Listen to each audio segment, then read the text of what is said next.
Welcome to the Daily Coffee Pro by Mapper Forward, friends. Today on the podcast, we're talking about the unexpected reshaping of the coffee industry. And that's as a result of, 2020. 2020 has lifted the veil on what I call the fuckery and wizardry of the coffee industry and what's happening behind the scenes. And it's lifted that veil and shown all the stakeholders where they're exposed as well as where they're being taken advantage of. It has done this for employees, employers, producers, traders, etc., etc. So today we're going to talk about how it's affected us as an industry, how it's affected us on the business level, and how it's affected us on the professional level. All right. With 2020 showing us that a lot is broken, there's a lot of disparity. There's a lot of gaping holes that we have just avoided fixing. Those gaping holes being that producers are not getting paid enough. Those gaping holes being that healthcare is something that's out of reach because it's deemed as a luxury for most people. And, producing countries have less access to that because they aren't paid what they should be getting paid for this commodity called coffee. And a lot of our workforce isn't able to get access to that unless healthcare is a part of a system in their local country that they have access to for free, like countries like Australia. Now, we have a system that's, if you go back 20 or 30 years, today, in comparison to 20 or 30 years ago, the system looks very different today, but it is a consequence of the system that was existing. What do I mean? Okay, so back in the 90s, it used to be incredibly profitable to have a coffee shop and a coffee roastery here in the US. The margins were upwards around 20%, 25%, and that was simply because the idea of the way that coffee was purchased and how people thought of it was much different than it is today. And further, the saturation, that's the word I'm looking for, the saturation of cafes and roasters in the market was nowhere near at the concentration that it is today. So what you found was in the 90s, people started seeing with the evolution of companies like Starbucks and Dunkin' Donuts, that this business called coffee was really profitable. Otherwise, why would Starbucks be opening thousands of stores around the country and the world? So people started to get into the idea of opening a coffee shop.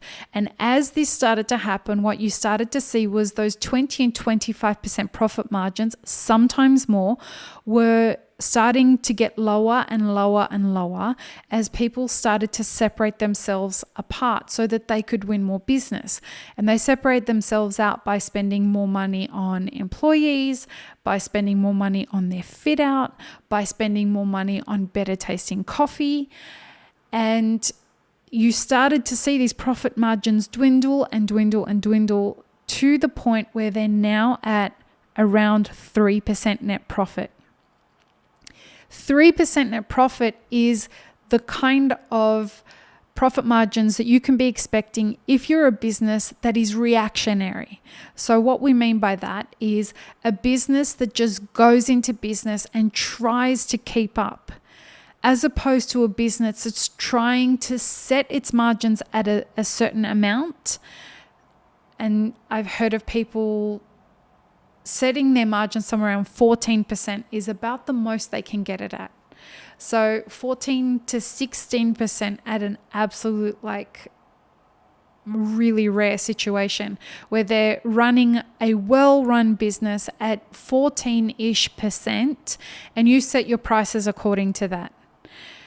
In order to do something like that, you've got to be proactive in your business rather than reactive.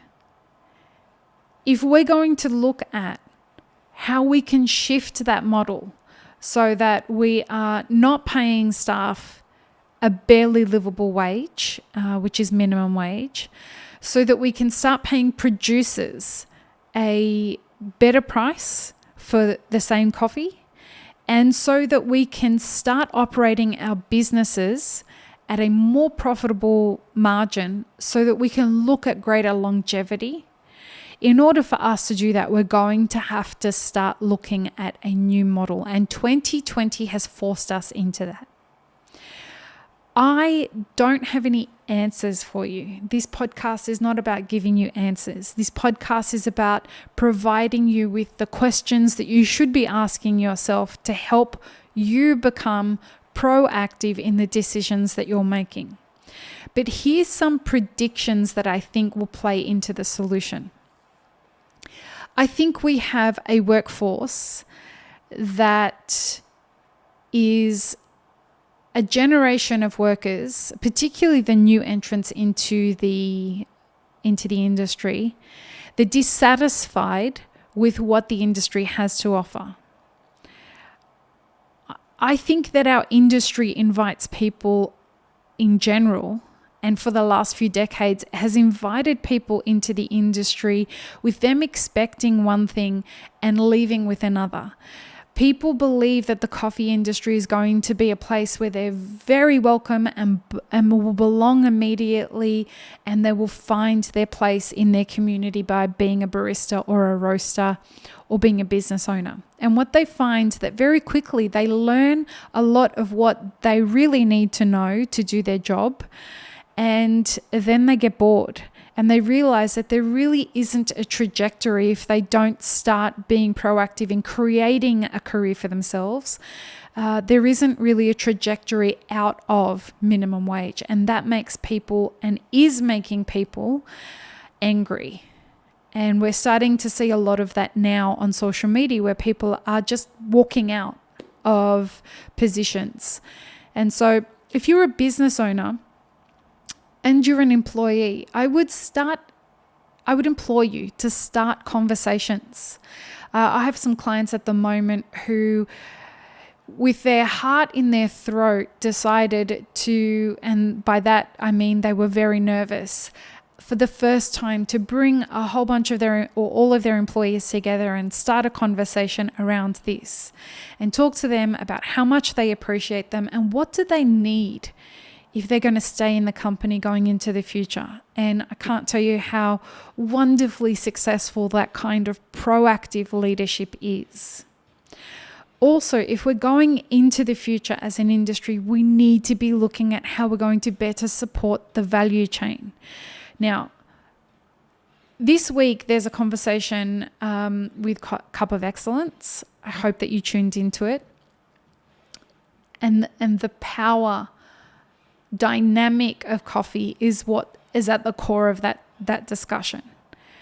Where do you sit with that? How do your buying practices support the future of coffee as a commodity, or how does it undercut coffee as a commodity?